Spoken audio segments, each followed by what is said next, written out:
بسم الله والحمد لله والصلاة والسلام على رسول الله وعلى آله وأصحابه ومن والاه وبعد. Sitting here today at Sycamore Cove near Point Mugu. Just wanted to try to beat some of the heat again and get out of the house. And so, as usual, even when I try to do these kinds of things, I usually have, a book with me. I've been going through Philip Rieff's The Triumph of the Therapeutic, and I'm continuing to read and put together. So I'm just sharing some quick thoughts for, inshallah, some things I would like to do later on with it. But one of the interesting things that Rieff talks about that gives us hopefully some pause, some consideration, is the relation between the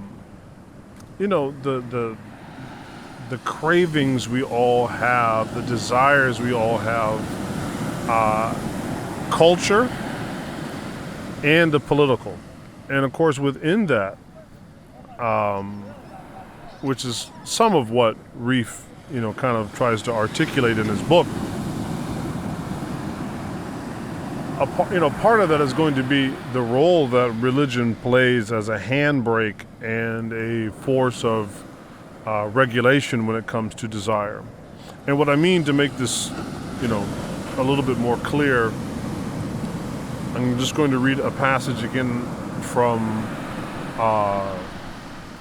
the introduction that's actually by Elizabeth Lash Quinn, and she's talking about where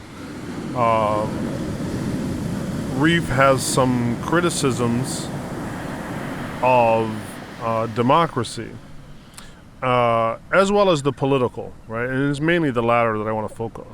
So she writes, further, Rieff shows that the therapeutic sensibility replaces justice with personal liberation, defined as the pursuit of impulse, thus distorting politics by making people either overly political, aiming only at exertion of self-interest through power, or apolitical, leaving the polity devoid of a binding public philosophy. In the absence of transcendent principle to which Rieff thought movements like the push for civil rights for African Americans rightly appealed, all of social life, from the private to the political, becomes a sphere for self-interested manipulation. Right? It's that latter part that gives one a lot of pause to think about, right?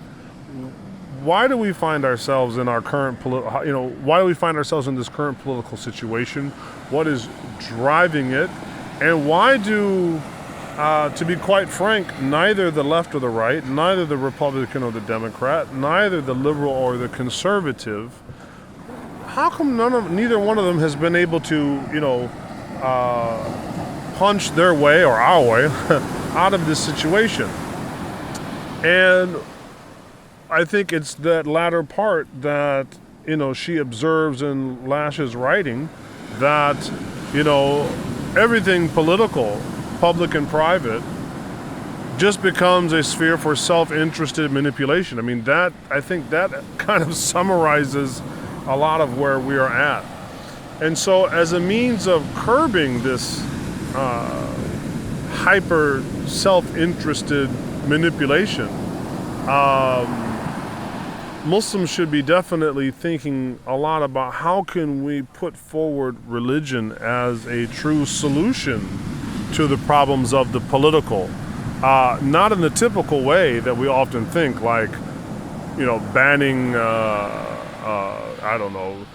banning alcohol or gambling, which, I mean, sure, those would be great things, but also teaching people that, or rather awakening to the fact that they are just simply slaves to their passions. Now, this might seem more obvious sometimes about the left, but actually, very much on the right as well. We see an incredible display of just self-interested manipulation of a system for self-aggrandizement, for self-enrichment, and we often hear from the right this kind of moralizing of freedom, and yet seldom do we ever hear the right put forward, well, freedom for what? We do not believe in freedom as a blank check, right? We don't believe in freedom as a blank check. We believe that freedom, while a great gift from Allah, a great gift from God, should be used to not simply a greater good, but a particular good, which is to worship Allah and to bring about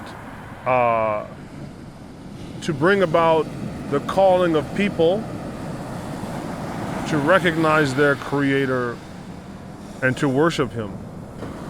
And so, as we saw during this last election cycle, where there was a lot of almost sort of political takfiring going on, or politics as a means of making takfir. If you were pro Donald Trump, you were almost all but excommunicated from the Muslim community. And then, of course, we have a small minority of Muslim conservatives, ranting about the left. And in reality, we should be examining how are the left and right actually more similar than different. And in one of those areas, we can see that both the political left and right have spent a lot of time and a lot of money doing very little other than lining their own pockets and just pursuing their own unrestrained desires. And that's why every time one of these scandals happens, or something, it really comes out how incredibly, not only wealthy these people are, but how that they have been using and manipulating this system for decades to just simply further themselves. So something to think about. I wanted to share really quick as I'm here. It's so beautiful. Gonna probably pack up here in a little bit and head back, but this is one of my preferred spots to come to because it's usually fairly sparsely populated, not too overrun. It's kind of far from where I'm at. It's almost a 2-hour drive, but it's well worth it. Sadly, even here, compared to the last time I was here, there's a lot more trash. California, man, I tell you, such a beautiful state. Could be an absolute gem, but under the current and the previous administrations, just absolutely turning, seems day by day into more of a cesspool. Allah al-Musta'an.